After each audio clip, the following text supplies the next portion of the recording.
Salam əziz şagirdlər. Bugün biz sizə 23 noyabr 2025-ci il tarixində keçirilən buraxılış sınağının izahı ilə tanış edəcəyik. Sınaq 8-ci 9-cu siniflər üçün nəzərdə tutulmuşdur. Deməli, cümlə ilə bağlı, morfoloji təhlil ilə bağlı doğru fikirlər istəyir bizdən. İlk iki söz eyni kisəsinə aiddir. Həmin əvəzlikdir, elmi kütləvi isə sifətdir. Ona görə bu fikir yanlış fikirdir. Əşyanın adını bildirən sözlər ismin eyni halındadır. Ədəbiyyatlar adlı halda, adamları təsirli halda, nadanlıqdan çıxışlı halda. Deməli, bu fikir də yanlış fikirdir. Cümlədəki sifət və say eyni suala cavab verir. Sifət, elmi kütləvi ədəbiyyat, hansı ədəbiyyat? Bir çox adamlar, bir sıra, bir çox sayları yalnız deməli, say kimi işlənə bilən sözlərdir. Daha sonra, deməli, bu fikir də düzgün fikir deyil. Bütün isimler konkrettir. Bütün isimler. Adam ismi konkrettir ama adamlık ismi mücerreddir. Deməli, D variantı da yanlış fikirdir. Cümlədəki cümlə sifəti əvəz edən sözlə başlayır. Cümləmiz həmin sözü ilə başlayır. Həmin sözü isə sifəti əvəz edən əvəzlikdir. Deməli, düzgün cavabımız E variantıdır. İrəli getmək ifadəsi məcazi mənada hansı anlamdadır? Deyir ki, o irəli getmişdir. Yəni, məcazi mənada inkişaf etmişdir. Amma həqiqi mənada isə addımlayaraq irəli getmişdir məsafə baxımından. Amma məcazi baxımdan inkişaf etmişdir. O, dərsdə irəliləmişdir, irəli getmişdir. Burada inkişaf etmək mənasında işlənir. Düzgün cavabımız E variantı. Adi dərəcədə olan və keyfiyyət bildirən sifətləri müəyyən edin. Açıq qəlbli, yəni burada açıq və tünd sözləri bizi çaşdırmazsın. Çünki açıq və tünd əgər dərəcə əmələ gətirərsə, o zaman defisdə yazılır. Amma açıq qəlbli, tünd xasiyyət adi dərəcədə olan mürəkkəb sifətlərdir. Açıq qəlbli keyfiyyət bildirir, tünd xasiyyət keyfiyyət bildirir və adi dərəcədədir. Deməli 1, 2. Tünd qırmızı, bax burada tünd sözü defisdə yazılıb, çoxaltma dərəcəni əmələ gətirib.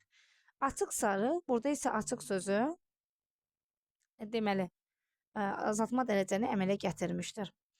Qara buğdayı isə adi dərəcədə olsa da keyfiyyət bildirmir. Çünki bir insana baxan kimi biz onun qara buğdayı olduğunu bilirik. Amma açıq qəlbli, tünd xasiyyət isə onun keyfiyyətidir. Biz onu tanıdıqdan sonra bilirik ki, bu insan açıq qəlblidir, tünd xasiyyətdir və s. Deməli, düzgün cavabımız 1, 2. Hansı bəndlərdə hal şəkilçisi qəbul etmədən də sahiblik bildirən isim var? Biz bilirik ki, sahiblik, yiyəlik məzmunu bildirən deməli, isimlər yiyəlik halda işlənməlidir. Hal şəkilçisi qəbul etmədən də sahiblik məzmunu bildirir deyirsə, deməli, biz bilirik ki, yiyəlik halının iki forması var, müəyyən və qeyri-müəyyən. Deməli, bizə şəkilçi qəbul etmədən sahiblik bildirən isimləri istəyirsə, biz qeyri-müəyyənlik bildirən yiyəlik halda olan sözləri istəyirik. Həm də bizdən ismi istəyir. Qütb ulduzu, qütbün ulduzu. Burada qeyri-müəyyən yiyəlik halda olan söz var və qütb isimdir. Bir düzgün cavabdır. Mən danışanda burada yoxdur. Qeyri-müəyyən yiyəlik halda olan söz heç isimdə yoxdur. Mən əvəzlikdir. Danışanda feili bağlamadır. Körpə səsi, körpənin səsi. Düzdür. Burada qeyri-müəyyən yiyəlik halda olan sahiblik məzmunu bildirən söz var. Amma həmin söz, yəni körpənin səsi isim deyil, sifətdir. Ona görə 3 olan və 2 olan variantları biz çıxarırıq. Kür çayı, kürün çayı 4-də var. Bu da düzdür. Şəklin əlamətləri burada isə sahiblik məzmunu bildirsə də hal şəkilçisi qəbul etmişdir. Ona görə düzgün cavabımız 1, 4. Daha sonra deməli, tələffüz formasında verilən hansı söz yerinə görə sifət və isim kimi işlənə bilər? Sirli sözünün iki cür yazılışı var. Biri var sirri, onun sirri. Bir də var deyirik ki, sirli. Sirri və yaxud da sirli. Onun sirri dedikdə sözün kökü sirdir, şəkilçidir. İsim kimi nəzərdə tuturuq, amma sir sözü və sirli necə? Sifət kimi nəzərdə tutulur. Deməli, bir nəzərdə tutula bilər, işlənə bilər. Başdır. Deyirəm ki, başdır. Əsas başdır. Başdır. Şəxs onluğu kimi tələffüzü olur başdır.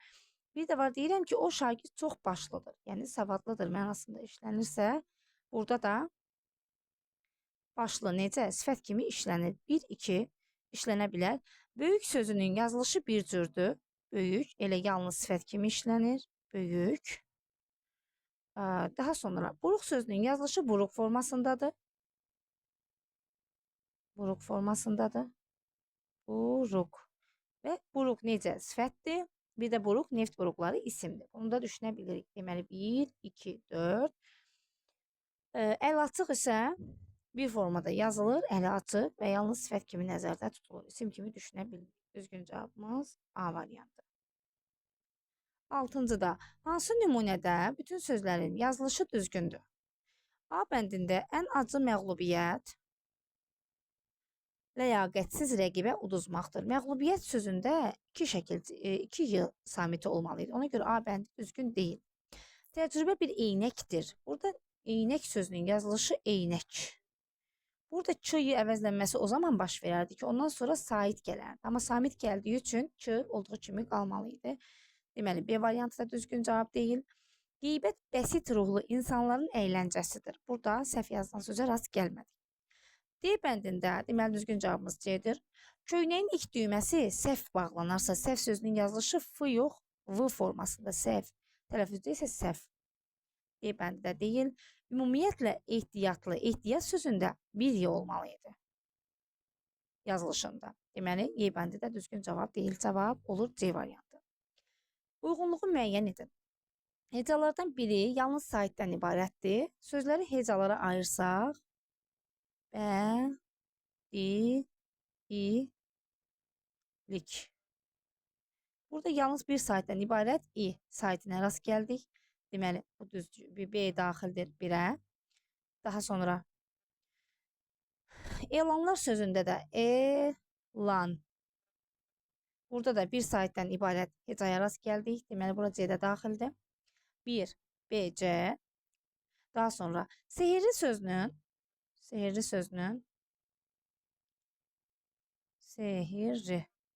tələffüzündə nə var? Səs artımı var. Deməli, 2-yə A daxildir. 1, B, C, 2A. Səs sözünün tələffüzü olduğu kimidir. Bir saitdən ibarət heca da yoxdur, səs artımı da yoxdur. Xoşbəxt sözdə 1 və 2-də qoyulan şərtlərin heç birinə uyğun deyil. Deməli, düzgün cavabımız B variantıdır. Uşaqlar burada kimisə görmədilər cümləsindəki əvəzliklə bağlı doğru fikirlərdir. İlk öncə biz əvəzliyi tapmalıyıq, əvəzlik və bizdən doğru fikirlər istəyir. İsmi əvəz edib, ismi əvəz edən əvəzlik ismin sualına cavab verməlidir. Görmədilər kim, uşaqlar, kimi? Kimsəni. Deməli, bu düzgün cavabdır. Adlı kalın sualına cavab verir. Gördüyümüz kimi sualına cavab verdi və bu təsirli kalın sualdır. Ona görə 2 olan variantları çıxırıq. Aid olduğu ismin deməli halın bir forması var. Kimi təsirli kalın sualdır. Təsirli kalın isə 2 forması var. Deməli, müəyyən və qeyri-müəyyən təsirli kal. Ona görə 3 olan cavablarda düzgün hesab olunmur. Təsirli kaldadır. Bəli, düzgün cavabımız A variantı. Onda sözü kontekstə deməli, kontekstə görə o vaxt sözünün yerində işlənə bilər. Bəli, onda nə zaman? O vaxt. Deməli, bu düzgün fikirdir. Biz də klasteri tamamlamaq üçün deməli yalnız düzgün fikirləri seçməliyik. İsimləşmiş say kimi işlənə bilər. Bəli, saat 10-da deyiriksə, 10-da. Bu zaman yerli kal şəkilçisi qəbul edərək isimləşə bilir. Bir düzgün cavabdır. Biri bura qeyd edə bilərik. Qeyri-müəyyən say kimi işlənə bilər. Qeyri-müəyyən say kimi yox, 10 müəyyən miqdar sayıdır. Bu qeyri-müəyyən miqdar sayı deyil. Ona görə 2 olan cavablarımız düzgün deyil. Əvəzlik kimi işlənə bilər. Bəli, o əvəzliyi yerli halda dadə şəkilçisi qəbul edir. O zaman n bitişdirici samitindən istifadə edilir. Onda kitabım qalıb. Kimdə? Onda o əvəzliyi və dadə yerli kal şəkilçisi. N isə bitişdirici samit. Bu düzdür. 1-3. Daha sonra isim kimi işlənə bilər.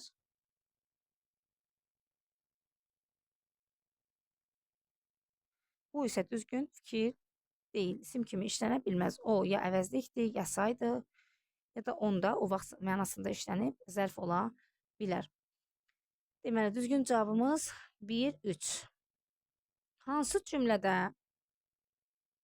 bu əvəzliyindən sonra vergül qoyula bilər? Biz o bu əvəzliyindən sonra vergül işləmə qaydasını xatırlamalıyıq.